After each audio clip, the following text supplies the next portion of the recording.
Empezamos la temática de hoy, que es la séptima parte del título que ya conocéis. Hay fecha para el retorno de Cristo. Y, ¿sabéis? Vamos a volver a justo donde lo dejamos el anterior día. Teníamos que tratar otra cuestión, pero una vez más, durante estos días han surgido cosas que creo que valían la pena añadir a la temática. Y bueno, lo que tenía para hoy tendrá que ser para el próximo día, pero creo que valdrá la pena que veamos la luz que Dios ha mostrado durante esta semana, que creo que ha valido la pena y que lógicamente debemos compartir con todos vosotros. Pero para ello, una vez más, vamos a empezar con una oración.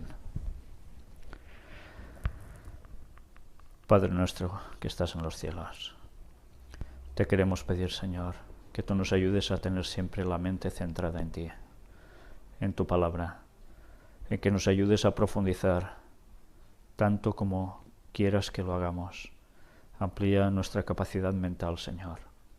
Danos tu conocimiento, para que no solo sirva este conocimiento como una mera teoría, sino que sirva para prepararnos para estar cerca de ti cada día en nuestras vidas, y que además podamos estar contigo en muy breve tiempo, todos juntos por la eternidad.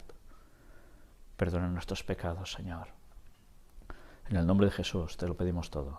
Amén. Como va siendo habitual, me gustaría empezar con un texto bíblico relacionado con la segunda venida de Jesús. Este lo hallamos en el libro de Mateo, capítulo 25, y si queréis seguir la lectura conmigo, vamos a empezar sencillamente por el versículo 25.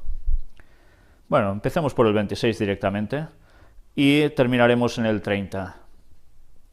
Respondiendo su señor le dijo: siervo malo y negligente, ¿sabías que siego donde no sembré y que recojo donde no esparcí? Por tanto, debías haber dado mi dinero a los banqueros, y al venir yo hubiera recibido lo que es mío con los intereses. Quitadle pues el talento y dadlo al que tiene 10 talentos. Porque al que tiene le será dado, y tendrá más, y al que no tiene, aun lo que tiene le será quitado. Y al siervo inútil echadle en las tinieblas de afuera, allí será el lloro y el crujir de dientes. Todos conocemos esta parábola de los talentos, que ha sido tantísimas veces mencionada en muchísimas predicaciones, y siempre nos da que pensar respecto a cómo encaramos los dones que Dios nos ha dado, cómo los hacemos trabajar para avanzar su obra, dar su mensaje. Pero a veces no somos suficientemente conscientes de cómo todo ello va íntimamente ligado al momento del retorno de Cristo.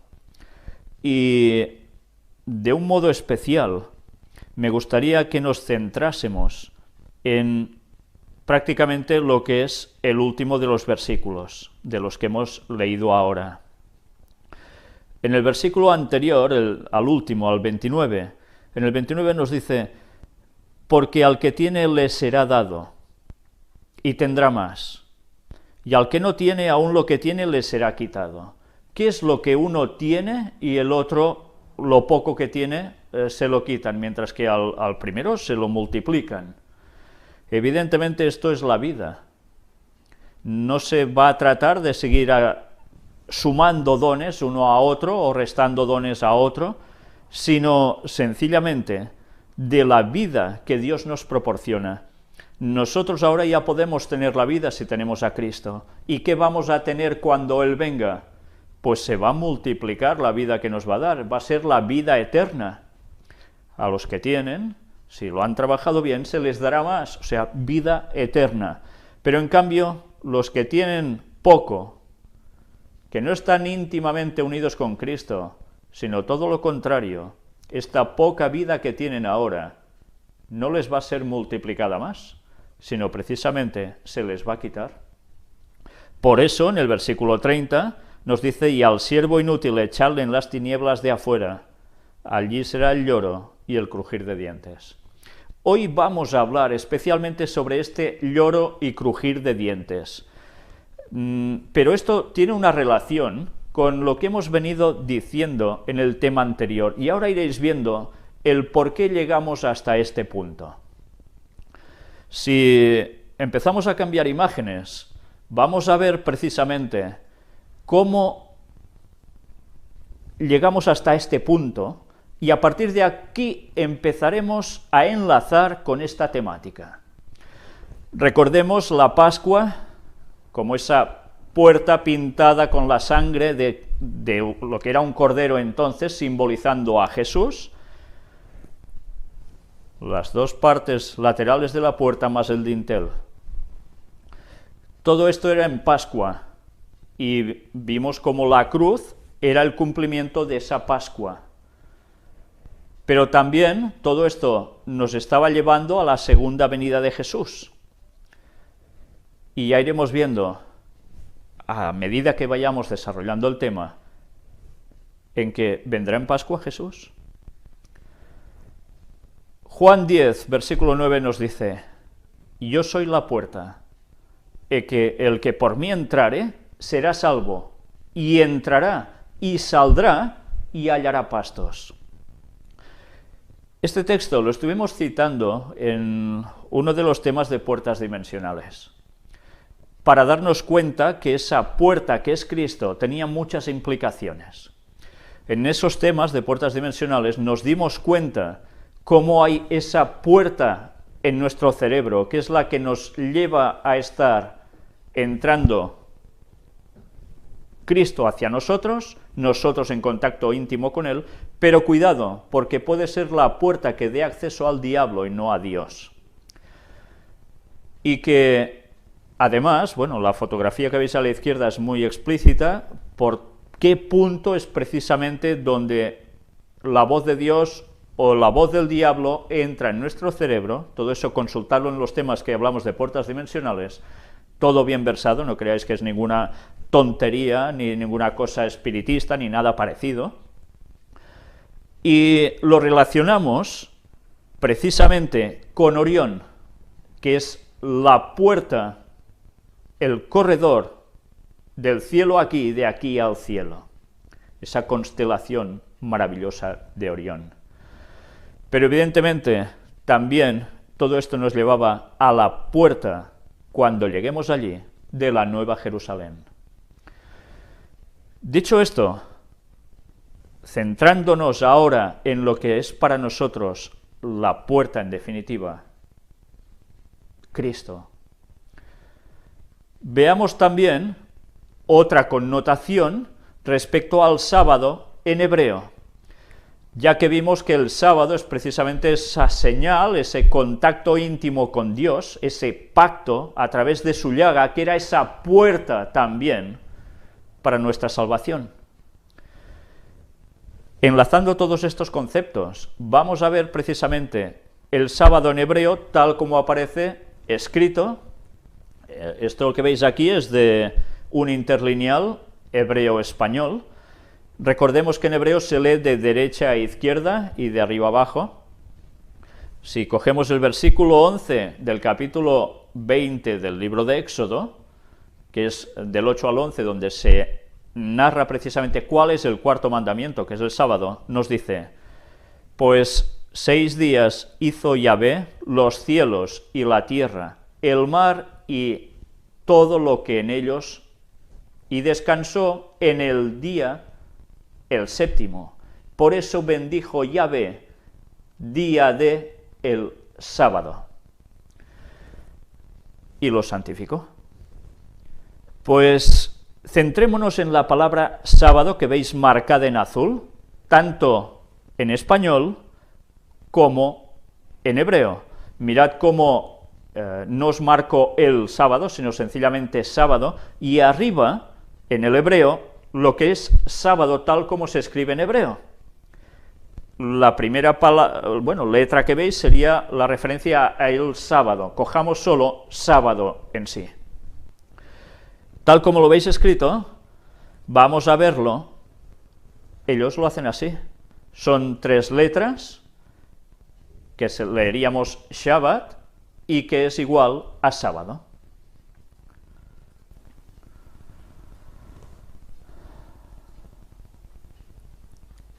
una vez visto esto, vamos a entrar en la concordancia Strong para recordar dónde están ubicadas las tres letras que forman la palabra Shabbat, sábado. Veis que una está en el número 2 del alfabeto hebreo y las otras están en el número 21 y 22 de ese orden.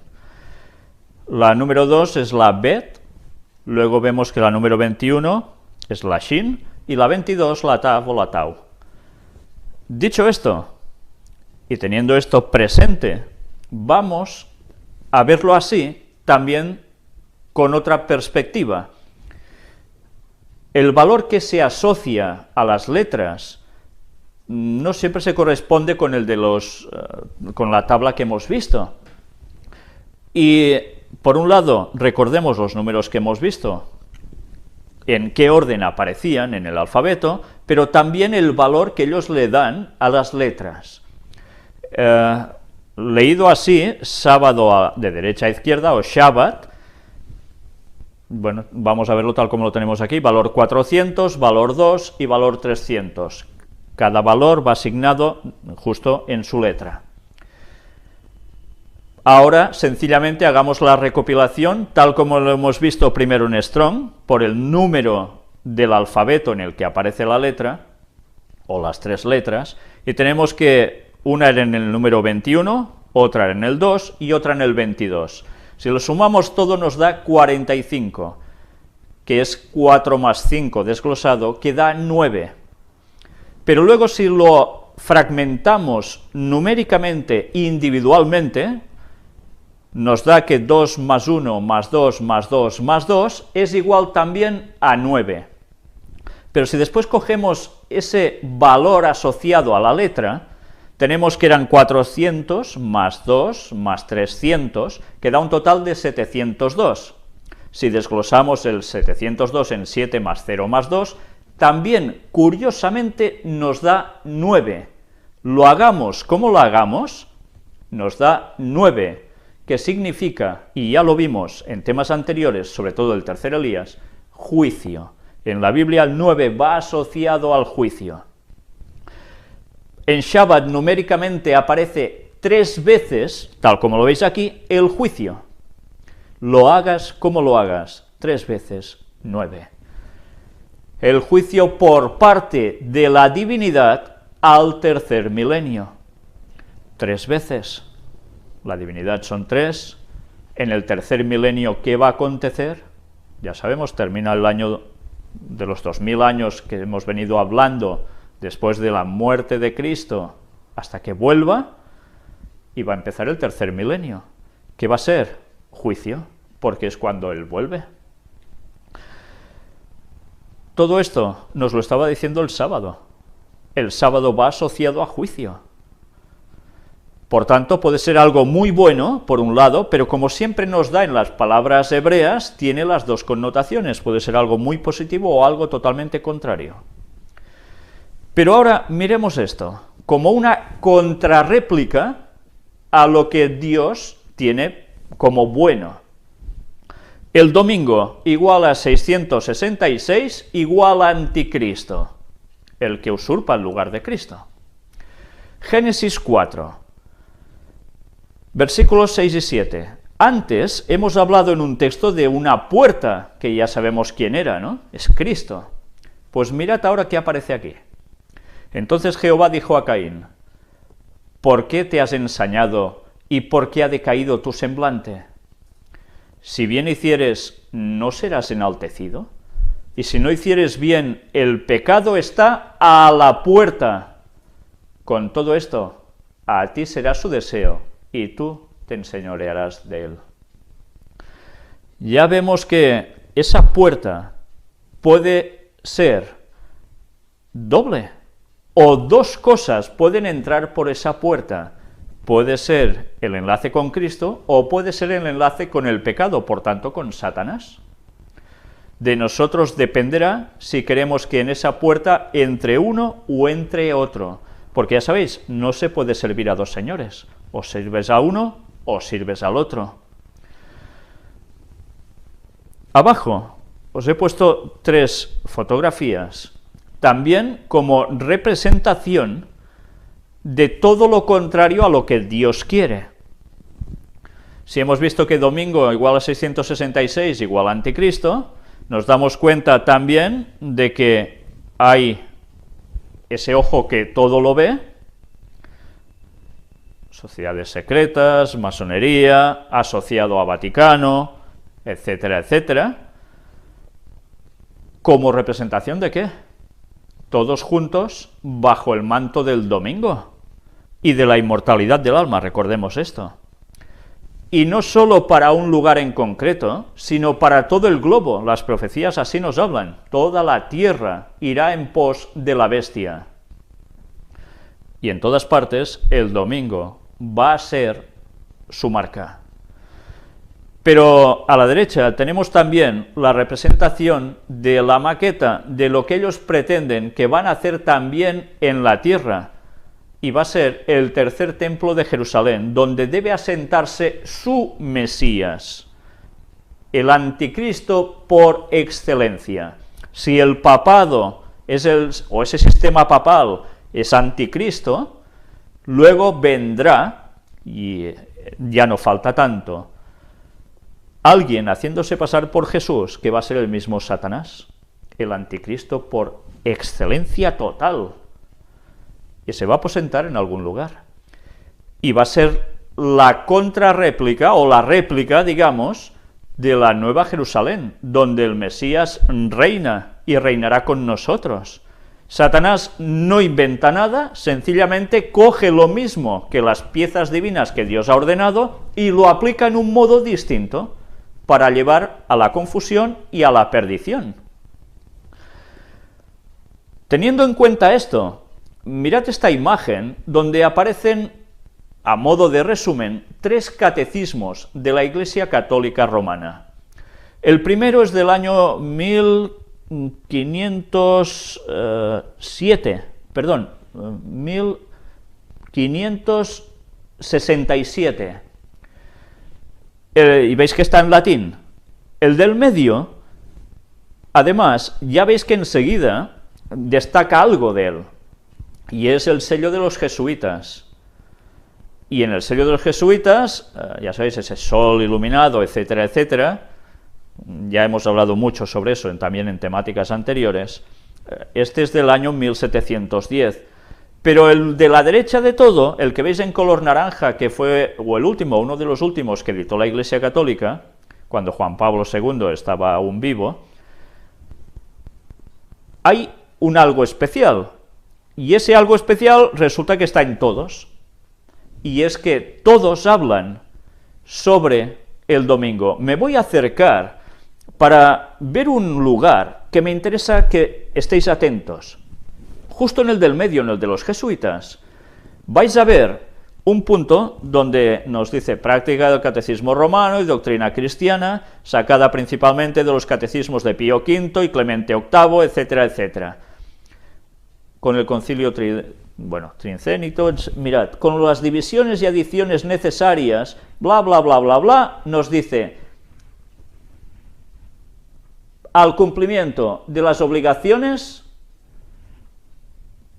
y dice, para que se pueda leer cada domingo y día de fiesta. ¿Por qué en el catecismo aparece el domingo de un modo tan especial, ya en este caso prácticamente en portada? Y evidentemente en todos los catecismos nos sigue diciendo lo mismo, el domingo en sustitución al sábado. De todo esto hemos hablado muchas veces, hemos presentado estudios bíblicos al respecto, y bueno, tantas cosas que han salido. Aún deberemos hablar más. Precisamente este lunes, si Dios quiere, vamos a tratar la temática de la visita de Obama. ¿A quién? Pues sí, al Papa Francisco, en el Vaticano. Y vamos a ver qué relación hay con todo ello, una vez más, que nos está ya delimitando los últimos momentos de la historia de la humanidad. Pero, dicho esto, teniendo esto presente, que por un lado hay el sello de Dios, que es el sábado, por otro la marca de la bestia como domingo, que ya hemos demostrado tantísimas veces, vamos a ver qué aparece en este pequeño folleto de nada, muy pocas hojas, llamado o titulado Un diálogo con Dios acerca del sábado, de Erling Calkins. ¿Sabéis? Es un pequeño folleto que cuando yo era niño se distribuyó en nuestras iglesias y, bueno, creo que debería ser un folleto que se debería difundir como hojas de otoño por todas partes. Porque el momento del cual aquí se habla se está acercando, pero rapidísimamente. Y aunque haga referencias históricas, nosotros por profecía sabemos que el futuro, dentro de muy poco, va a tener cumplimiento todo lo que sabíamos. Este folleto es capaz de decir en pocas palabras grandísimas verdades que son capaces también de abrir la mente a cualquier persona sincera y hacerse plantear cosas en su vida. No voy a leeroslo todo, ni mucho menos ahora, pero voy a remitiros a este punto. ¿Qué marca recibiréis? Mirad qué escritos están recopilados aquí, que son precisamente de cuestiones no adventistas, ni mucho menos estas frases que vais a leer aquí. La Iglesia Católica, más de 1000 años antes de la existencia de un solo protestante, en virtud de su misión divina, cambió el día del sábado al domingo. Y esto aparece en Catholic Mirror, septiembre de 1893, no tiene 4 días precisamente. Ellos lo tienen muy claro, ¿eh? Fue la Iglesia Católica el que hizo el cambio. Pero mirad también las declaraciones del canciller del cardenal Gibbons, C.F. Thomas, que dijo: por supuesto, la Iglesia Católica pretende que el cambio fue hecho por ella, y este acto es una marca de su poder y autoridad eclesiásticos en los asuntos religiosos. Nos lo está diciendo claramente, es una marca para ellos. Pero mirad que aparece en Plain Talk for Protestants. La observancia del domingo por los protestantes es un homenaje que tributan, muy a pesar suyo, a la autoridad de la Iglesia Católica. Por tanto, católicos, protestantes, todos juntos, aunque ahora sigan en separación, cosa que no va a durar mucho, el ecumenismo está haciendo una fantástica labor para sus fines, todos se ven asociados por un punto en concreto, y es la observancia del domingo, que además viene dado por la Iglesia Católica Romana. Ellos sencillamente siguen abrazando ese día que no es el día designado por Dios, que es el sábado. Estas declaraciones, entre muchas otras que podéis encontrar en muchos lugares y que nosotros también hemos mostrado, nos hacen dar cuenta que evidentemente la Iglesia Católica alardea de que en la Biblia ese cambio no aparece y que ese cambio lo ha hecho ella y evidentemente los demás lo han cogido también como suyo. Por eso, ser cristiano y guardar el domingo, aunque no seas católico, está haciendo que estés supeditado ¿a quién? A la Iglesia Católica. Para muchos no, pero sigue siendo así. Y aún va a seguir siendo así mucho más en muy breve tiempo. Tened esto presente. Mirad qué dicen también los bautistas.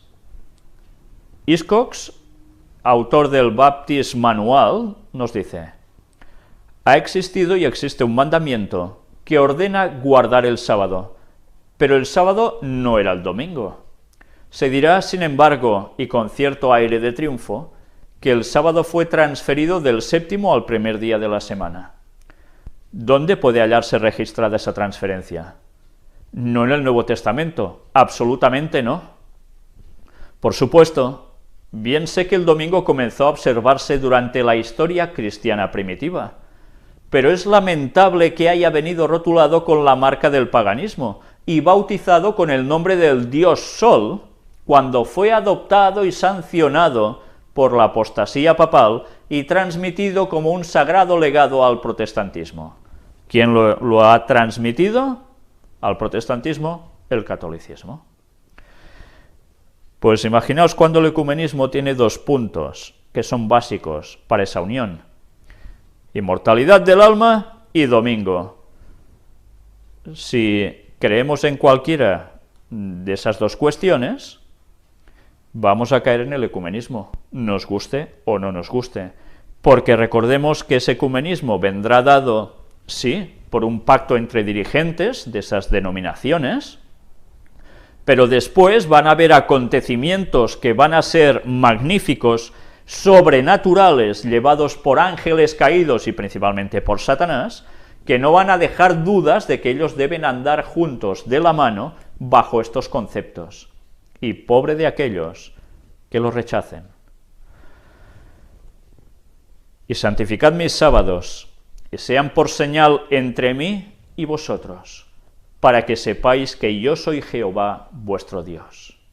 Ezequiel 20:20. Más claro no se puede ser. ¿Todo esto a qué nos va llevando? Pues que tenemos el sábado por un lado y por el otro el domingo.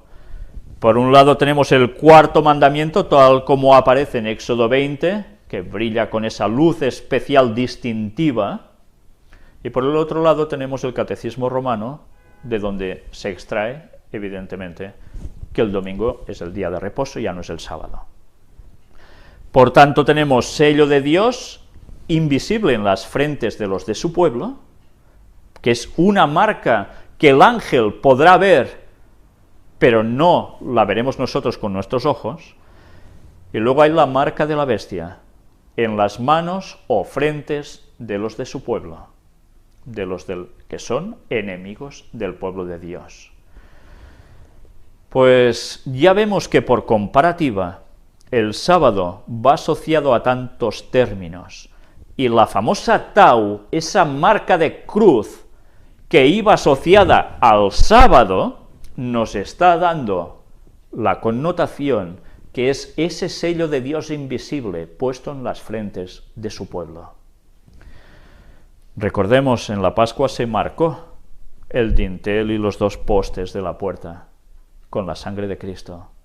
El sábado nos lleva a la relación de la muerte de Cristo en la cruz, derramando su sangre, sobre todo a través de su herida en su costado, a través de esa llaga que formaba parte de ese pacto del cual nosotros podemos trabajar plenamente con Él, identificarnos plenamente con Él, ser uno con Él. Si no, nos vamos al otro lado. No hay alternativa. El sábado va asociado a la cruz como nuestra señal de pertenencia al pueblo de Dios. Participamos del pacto en su llaga.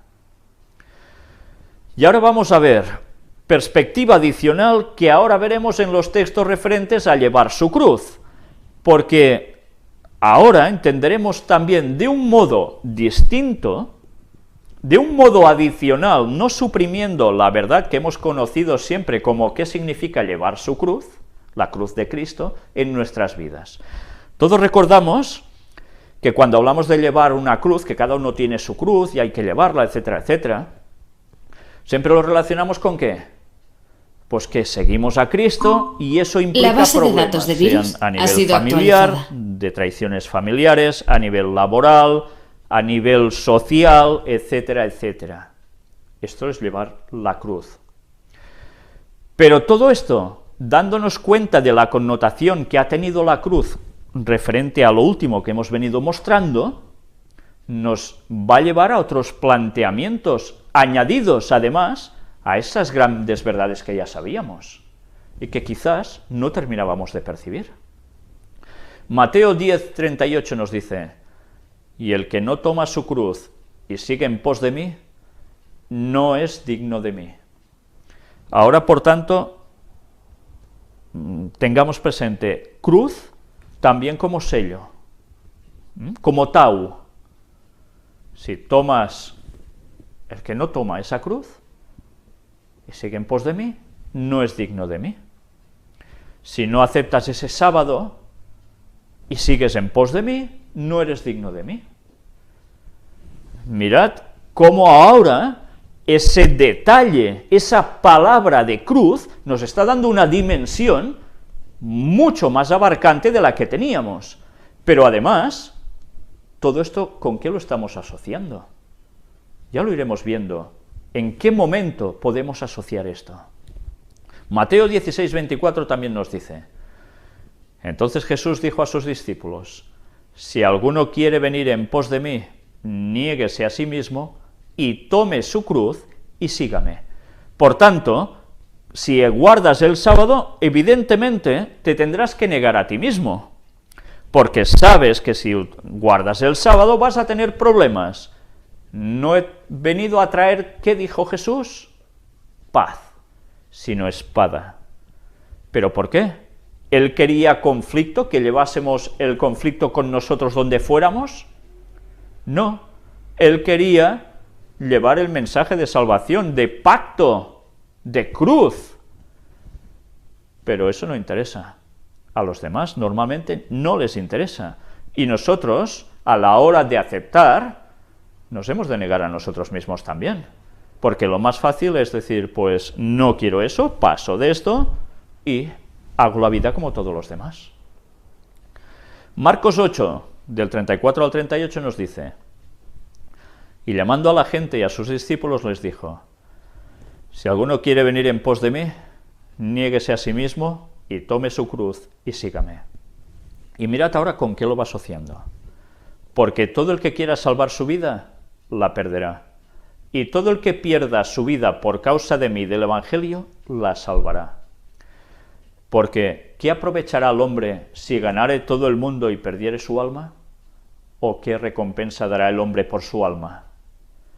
Porque el que se avergonzare de mí y de mis palabras en esta generación adúltera y pecadora, el Hijo del Hombre se avergonzará también de él, cuando venga en la gloria de su Padre con los santos ángeles.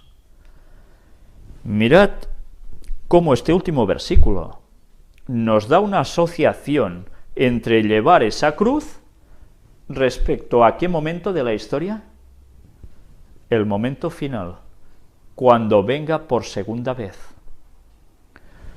Tengamos esto presente, porque ahora nos daremos cuenta que llevar la cruz significaba todo lo que hemos sabido siempre, más esta connotación que teníamos totalmente aparcada. La cruz, relación de sábado y juicio, asociada al 3 y al 8.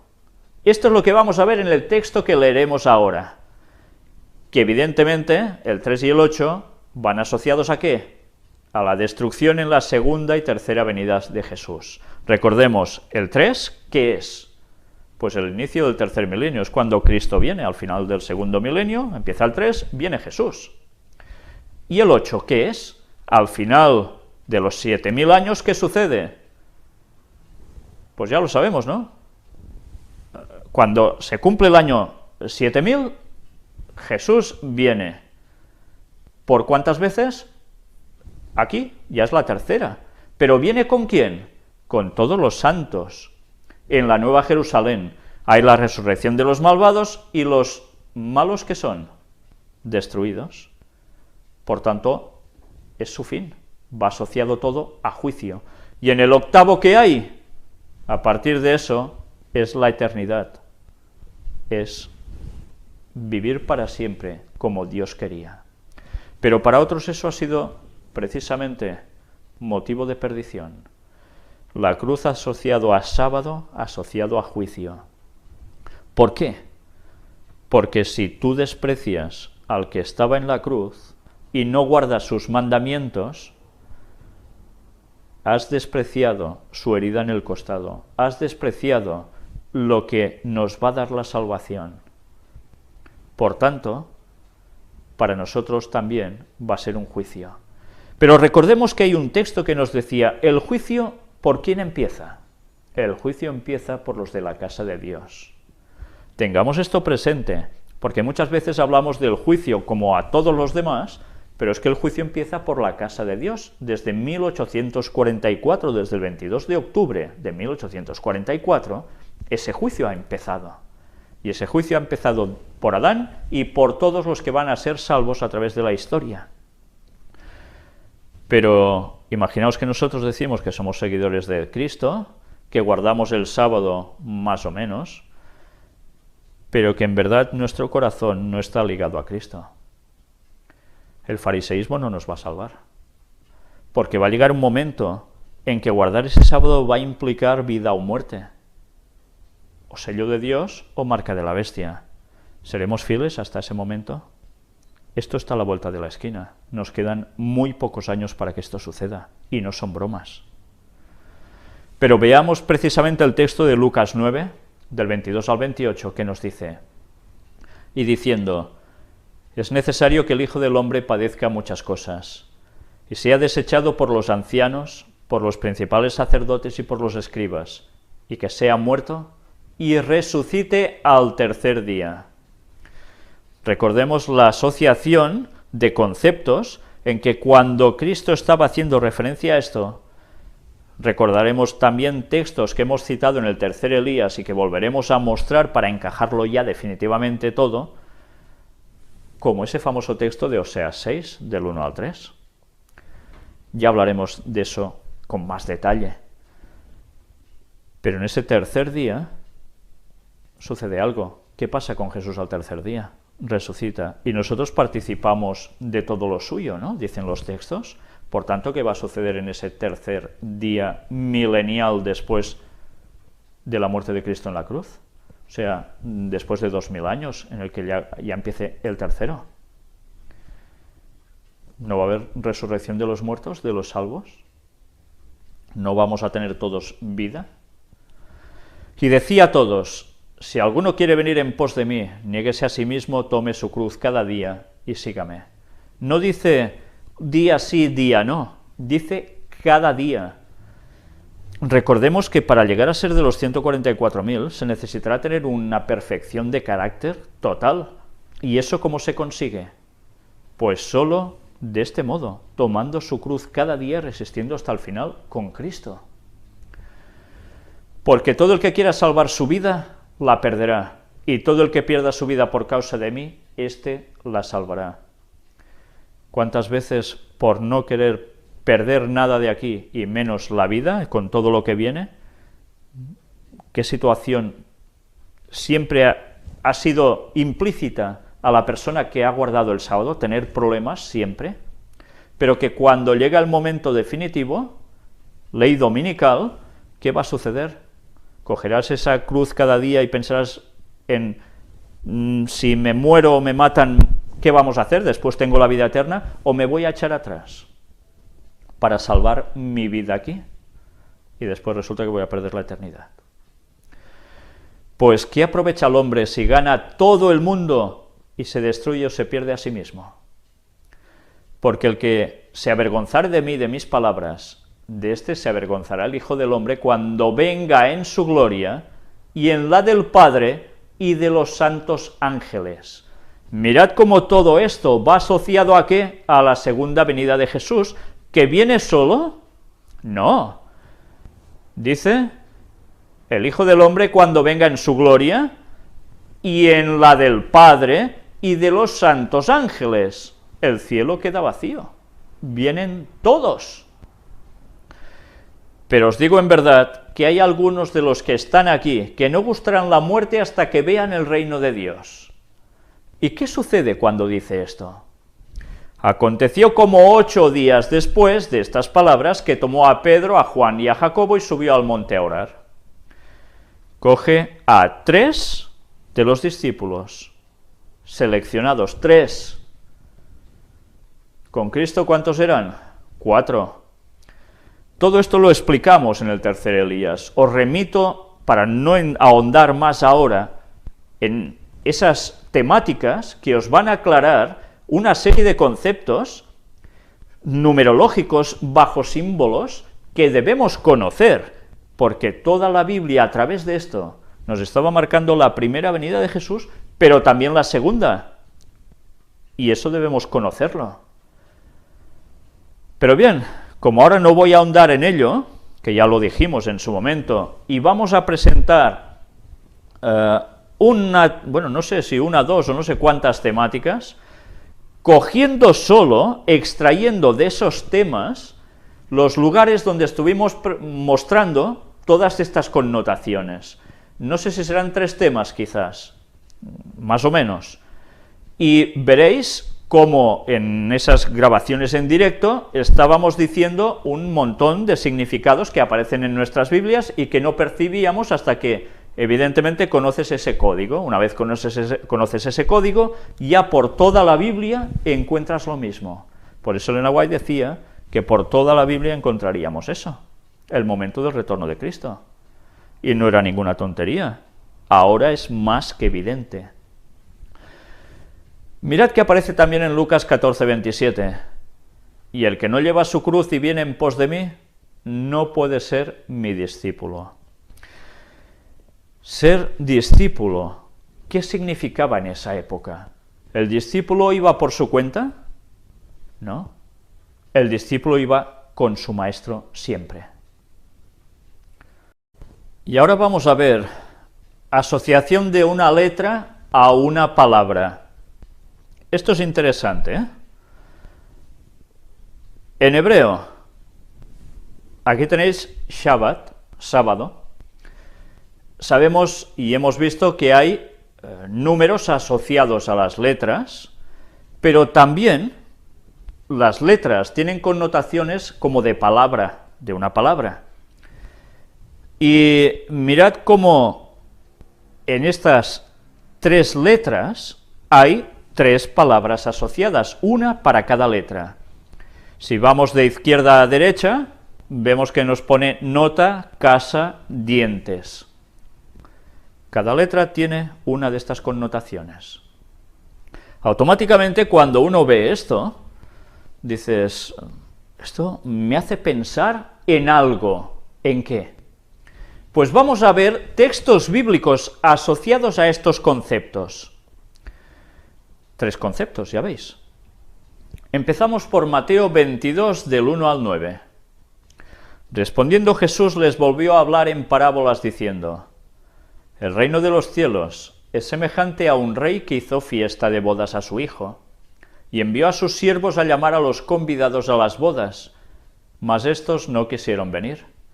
Volvió a enviar otros siervos diciendo, decid a los convidados, he aquí he preparado mi comida, mis toros y animales engordados han sido muertos, y todo está dispuesto, venid a las bodas. Mas ellos, sin hacer caso, se fueron, uno a su labranza y otro a sus negocios. Y otros, tomando a los siervos, los afrentaron y los mataron. Al oírlo el rey se enojó, y enviando sus ejércitos destruyó a aquellos homicidas y quemó su ciudad. Entonces dijo a sus siervos, las bodas a la verdad están preparadas, mas los que fueron convidados no eran dignos. Id pues a las salidas de los caminos y llamad a las bodas a cuantos halléis. Si nos damos cuenta hasta aquí, todo esto hacía una clara referencia a cómo el pueblo judío había sido llamado a esas bodas, especialmente para encontrarse ¿con quién? Con Cristo. Pero todos como si nada. Y además llega un momento que después de esos avisos, esos 2 primeros avisos, llega el tercero, ¿y qué hacen? Matan a los siervos, los afrentan totalmente, les hacen de todo. Los profetas que estaban advirtiéndoles, ¡hey! Que el Mesías viene. Pues nada, no hay profeta que valga. A la tercera los matan. ¿Y qué pasa después? Cuando el rey sabe esto, envía sus ejércitos, destruye a esos homicidas y quema su ciudad. ¿Qué aconteció con Jerusalén? ¿Qué dijo Jesús? ¿Qué profetizó Jesús que ya antes otros profetas habían dicho? Que Jerusalén sería arrasada, no quedaría piedra sobre piedra. ¿Y qué ocurrió precisamente en el año 70? Pues que la ciudad de Jerusalén fue totalmente destrozada. Sobre todo su templo. Su templo es lo que ardió totalmente. Entonces dijo a sus siervos: las bodas a la verdad están preparadas, mas los que fueron convidados no eran dignos. ¿Y qué tiene que hacer entonces? Id pues a las salidas de los caminos y llamad a las bodas a cuantos halléis. Tenían que ir a otros. El evangelio iba a ser dado a los gentiles. Y sigue diciéndonos el texto: y saliendo los siervos por los caminos, juntaron a todos los que hallaron, juntamente malos y buenos, y las bodas fueron llenas de convidados. O sea que hubo una respuesta, y positiva. Y entró el rey para ver a los convidados, y vio allí a un hombre que no estaba vestido de boda. Y ya sabemos que en la Biblia el vestido tiene la equiparación también ¿de qué? De la justicia de Cristo, del manto de la justicia de Cristo aplicado a nosotros. Si no tenemos esa justicia en nosotros, si no vestimos de su carácter, no podemos estar con él en la boda. Y le dijo: amigo, ¿cómo entraste aquí sin estar vestido de boda? Mas él enmudeció. Entonces el rey dijo a los que servían: atadle de pies y manos y echadle en las tinieblas de afuera, allí será el lloro y el crujir de dientes, porque muchos son llamados y pocos escogidos. Y ahora, para recordar un poco, volvamos atrás: dientes, casa, nota. Las tres palabras implícitas en Shabbat, en sábado. ¿Estamos viendo algo ya aquí de asociación al respecto? Creo que bastante. Pues esperad, aún veremos algo más. Si pasamos al siguiente texto que aparece en Hebreos 3, del 1 al 9, nos dice... Bueno, es largo, porque pensad que después de esto vamos ahora a leer y bastante. Capítulo 3 de Hebreos. Por tanto, hermanos santos, participantes del llamamiento celestial, considerad al apóstol y sumo sacerdote de nuestra profesión, Cristo Jesús, el cual es fiel al que le constituyó, como también lo fue Moisés en toda la casa de Dios. Porque de tanto mayor gloria que Moisés es estimado digno éste, cuanto tiene mayor honra que la casa el que la hizo. Porque toda casa es hecha por alguno, pero el que hizo todas las cosas es Dios. Vamos viendo asociaciones también, la palabra casa. Evidentemente, cuando hemos visto que hay una boda, las bodas donde se hacían en las casas, y ya hemos visto que había un lloro y crujir de ¿qué? De dientes. Pero claro diréis, ¿y nota? ¿Qué tiene que ver nota con todo esto? Ya iremos viendo un poco más adelante. Mientras tanto, ahora sigamos este texto, porque veréis que hay cosas que parece que no tienen nada que ver con lo que estamos presentando y después nos empieza a dar vislumbres de los conceptos que hemos dicho antes. Y Moisés a la verdad fue fiel en toda la casa de Dios, como siervo para testimonio de lo que se iba a decir.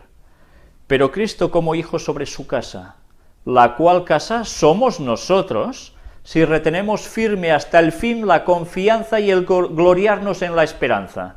Ya vemos que una vez más, la casa va asociado a nosotros, y nosotros ¿qué teníamos que ser también? Templo, sí, templo del Espíritu Santo, nuestros cuerpos. Pero ya sabemos que participamos plenamente en todo de Cristo. ¿Y quién era el templo? En definitiva, ¿a quién apuntaba el templo y cada utensilio del templo y del tabernáculo? A Jesús. Por tanto, una vez más, vamos totalmente vinculados a Él. Y todo esto tiene que ser hasta el fin, Pero mirad que Él sigue diciéndonos: por lo cual, como dice el Espíritu Santo, si oyereis hoy su voz, no endurezcáis vuestros corazones, como en la provocación, en el día de la tentación en el desierto, donde me tentaron vuestros padres, me probaron y vieron mis obras 40 años. A causa de lo cual me disgusté contra esa generación y dije: siempre andan vagando en su corazón y no han conocido mis caminos. Por tanto juré en mi ira, no entrarán en mi reposo.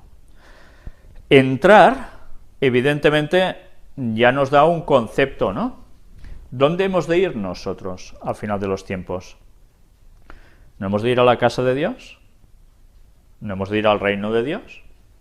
¿No hemos de entrar en la Nueva Jerusalén? Pero ya vemos que el rechazo es algo que no viene precisamente de los tiempos de Jesús. Ya antes el pueblo estaba rechazando. Pero mirad cómo lo asocia. ¿Con qué? Por tanto, juré en mi ira, no entrarán en mi reposo. ¿Reposo equivale a qué? Shabbat es reposo, ¿no? Mirad, hermanos, que no haya en ninguno de vosotros corazón malo de incredulidad para apartarse del Dios vivo.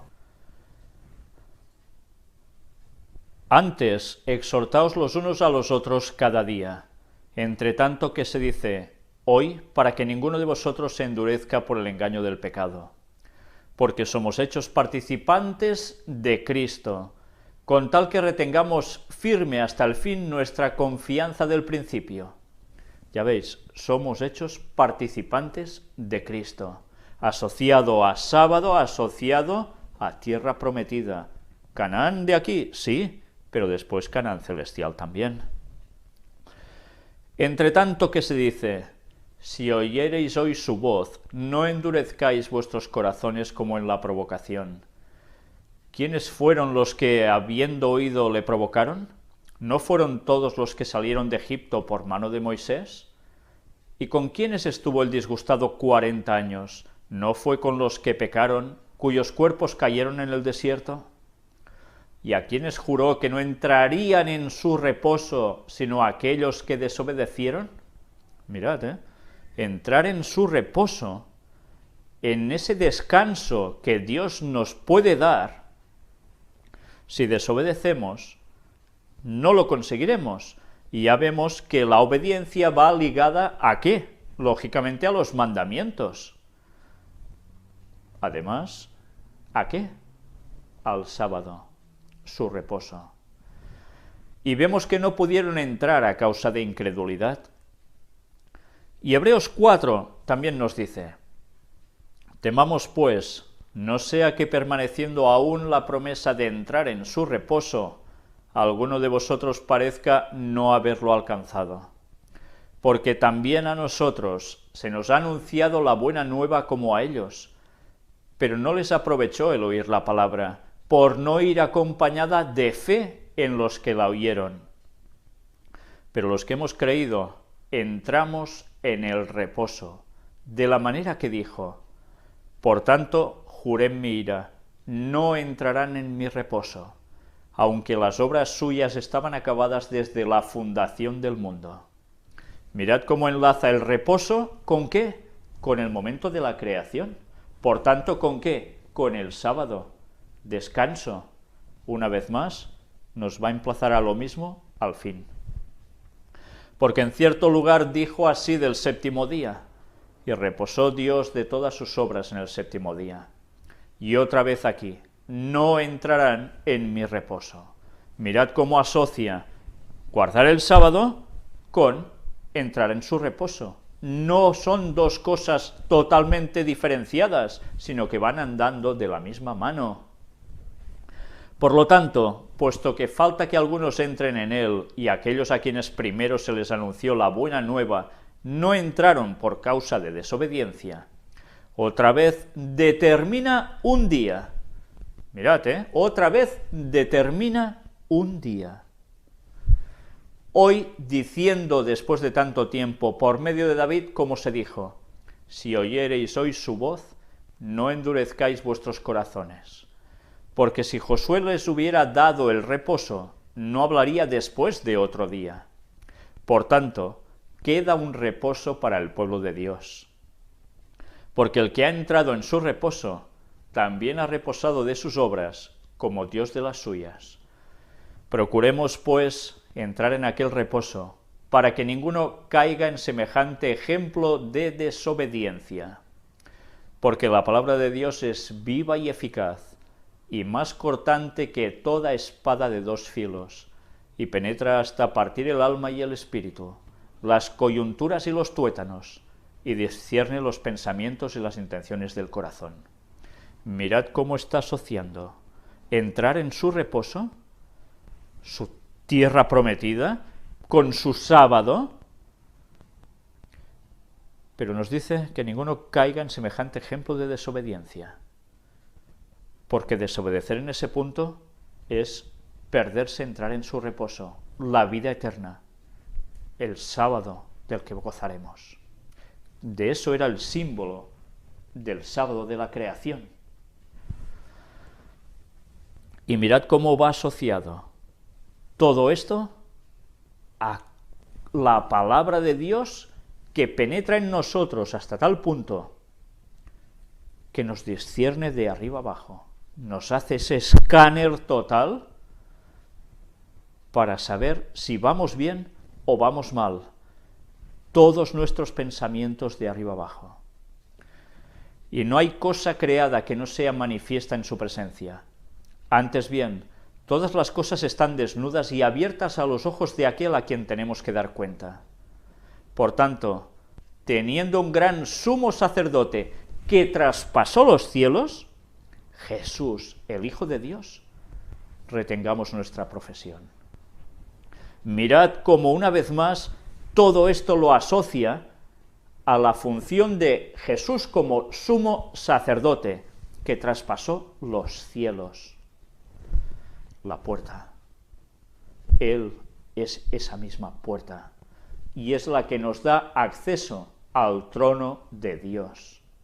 Por eso debemos retener nuestra profesión, y retener nuestra profesión implica el sábado. Porque no tenemos un sumo sacerdote que no pueda compadecerse de nuestras debilidades, sino uno que fue tentado en todo según nuestra semejanza, pero sin pecado.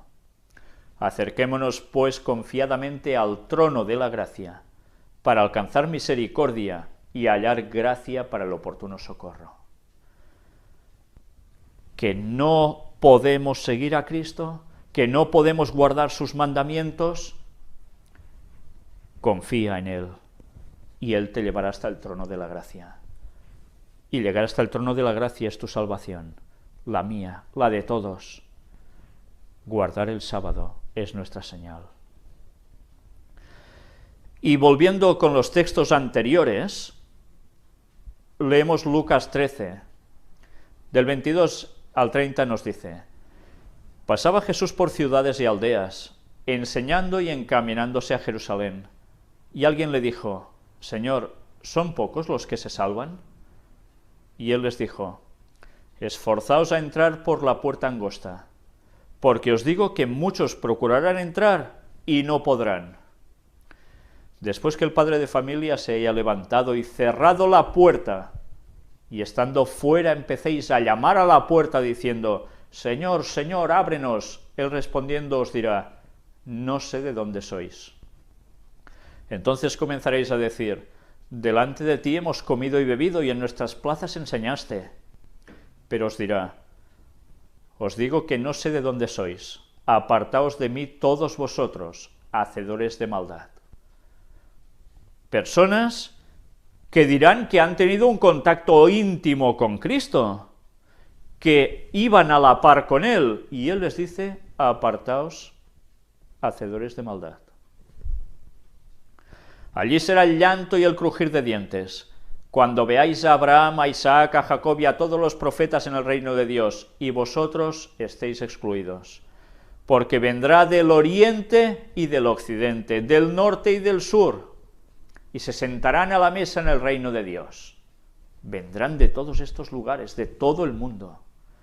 Y aquí hay postreros que serán primeros, y primeros que serán postreros. Y sigue diciendo del 31 al 35, aquel mismo día llegaron unos fariseos diciéndole: sal y vete de aquí, porque Herodes te quiere matar. Y les dijo: id y decid a aquella zorra: he aquí echo fuera demonios y hago curaciones hoy y mañana, y al tercer día termino mi obra.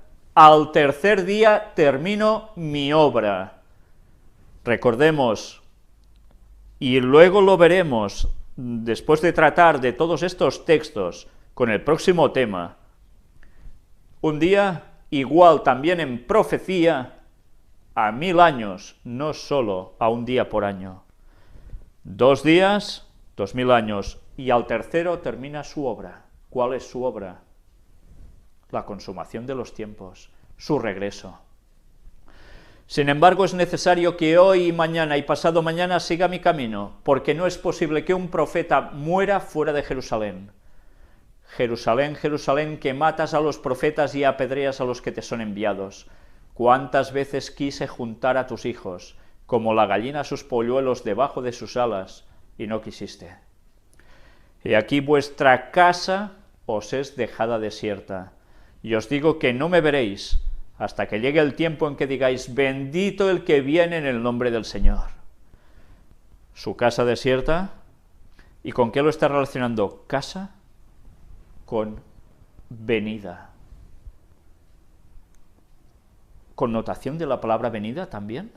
Ya vimos cómo el sábado tenía esa connotación, pues aún veremos más. Pero mirad cuando hacemos la recopilación de todos los textos del Nuevo Testamento, de los 4 evangelios, que aparecen la expresión que antes hemos visto: lloro y crujir de dientes. Esta expresión aparece 7 veces. 7 veces la dice Jesús. Así está registrada en los evangelios. 7 veces. ¿Creéis que es una casualidad que en Mateo 8:12, Mateo 13:42, Mateo 13:50, Mateo 32:13, Mateo 24:52, Mateo 25:30 y Lucas 13:28, 7 veces Él aparece registrado con esas palabras? Son 2 evangelios solo los que los citan de los 4, pero ya veis, en total da 7. Y el 7, ¿qué es? Perfección. Y ya vimos que el 7, y también la perfección, equivalía al sábado. Rechazarlo será causa de sentencia en el juicio, que tenía el número 9. ¿Lo recordáis? 7 veces aparece esta expresión. Y mirad que aparece también aquí. Shabbat es una página interesante. Como siempre hay que ir con cuidado, porque a veces hay cosas ciertas, cosas que no, pero mirad qué habla sobre el Shabbat. El Shabbat como una reina. En la literatura judía, la poesía y la música, el Shabbat es descrito como una novia o una reina. Mirad el sábado como novia o como reina. ¿Solo en literatura y poesía? También en música. Y recordad que había una de las palabras que decía nota, ¿verdad? Nota. ¿Entendéis el porqué? Cuando a veces leemos textos del Antiguo Testamento, debemos tener en mente a qué hacían referencia ellos cuando trataban de esto. Lo mismo, vamos a verlo, cuando hablaban de el día y la hora, nadie sabe. Recordemos eso, porque también lo mostraremos, porque si no entendemos las expresiones que utilizaban los judíos en esos tiempos, vamos a caer en, como es de esperar, otras connotaciones que en verdad no están refiriéndose a eso. Mirad que después nos sigue diciendo aquí. Según una historia, si todos los hijos de Israel guardaban apenas 2 días de Shabbat en la serie, ya que están destinados a ser guardados, entonces el Mesías iba a llegar. Si como pueblo observamos el Shabbat como una época de paz y alegre contemplación de las glorias de la creación, y como una oportunidad para volver a conectar con nuestras familias y con la fuente de toda vida, esto sería el comienzo de una era mesiánica. ¿Os dais cuenta? 2 días de Shabbat, ¿y qué sucedería? Que el Mesías iba a llegar. Este es su pensamiento. Saben que 2 y después viene. Pero claro, ellos no lo aplican ya en anterioridad, sino que lo están aplicando en unas formas que no son conscientes de lo que están diciendo, porque en verdad después del Mesías que ya estuvo, pasan 2 días, 2 milenios, y viene el Mesías, otra vez. Pero para ellos va a ser el comienzo de una era mesiánica. Por tanto, pensemos que si ellos también dan vueltas a saber cuándo va a acontecer este momento, cuando ellos crean que va a ser ese momento, vendrá también, ¿quién? Satanás haciéndose pasar por Jesús.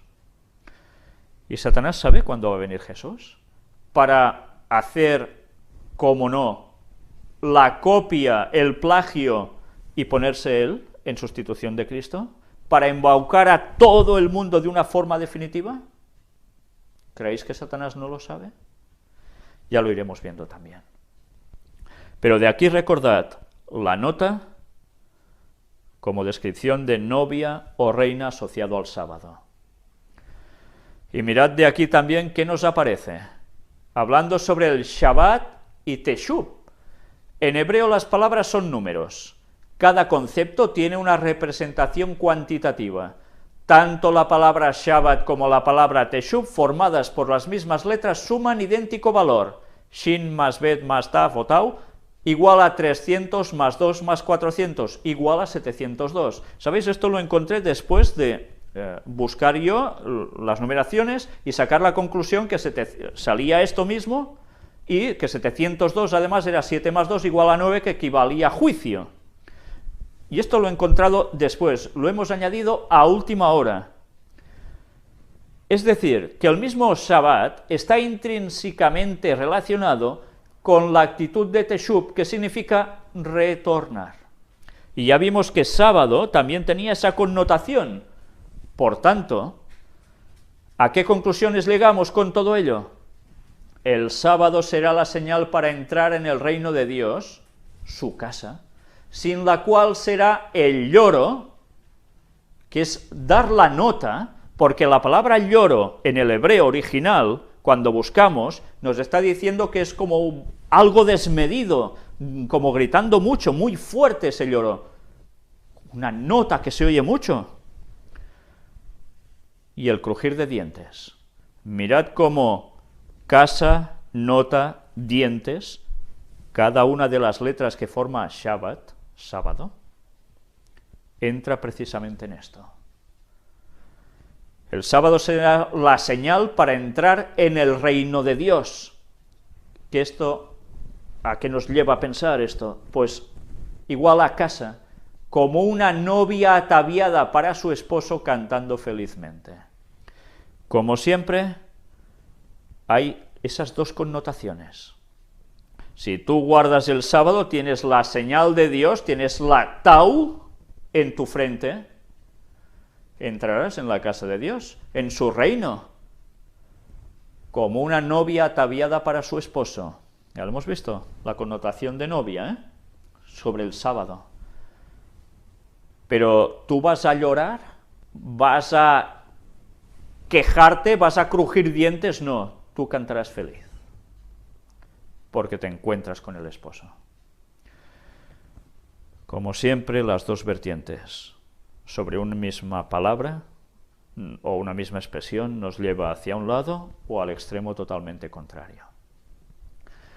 Mirad cómo el sábado nos estaba diciendo tan grandes cosas que tantas veces hemos pasado por alto.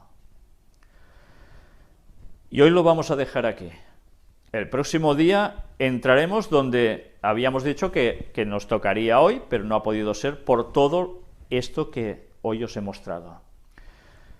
Creo que ha valido la pena, porque nos está dando connotaciones ligadas al día del retorno de Cristo, pero ahora vamos a ver algo básico. Hemos estado mostrando algunos textos que decíamos un día 1000 años, pues veremos de dónde está extraído esto. Pero no nos vamos a conformar en coger solo ese versículo. Vamos a analizar todo el libro donde aparece esa nomenclatura, esa forma de extracción que nos dice un día 1000 años. Cuando hemos visto todo este contexto del sábado en general, ahora leeremos el libro donde se halla este versículo y nos vamos a dar cuenta de qué connotaciones tiene todo lo que hay alrededor de este versículo, que va a ser clave como una piedra fundamental de toda la temática de si hay fecha para el retorno de Cristo. Pues bien, vamos a terminar con una oración. Padre nuestro que estás en los cielos, te damos gracias por tu santo sábado. Te damos gracias por esta señal del pacto que nos das. Queremos estar contigo, Señor. Y sabemos que ya pronto es tu venida. Gracias, porque ya teníamos ganas. Pero ayúdanos a prepararnos. Cada día en nuestras vidas, atentos a todo lo que acontece, pero sobre todo viviendo para dar el Evangelio a los demás. Acoger nuestra cruz y seguirte, con todos los pesares, todas las dificultades que ello conlleve, en nuestros hogares, en nuestro trabajo, en nuestra sociedad, donde sea. Pero ayúdanos a seguir firmes hasta el final, y que esa cruz que debemos cargar, en la cual tú nos ayudas, sea también esa marca, esa tau en nuestras frentes, que nos dé la salvación. Ayúdanos, Señor, porque solos no podemos. Bendícenos, perdona todos nuestros pecados y gracias por el enorme sacrificio de Cristo en la cruz, sin el cual nunca tendríamos esa salvación. En su nombre te lo pedimos todo. Amén.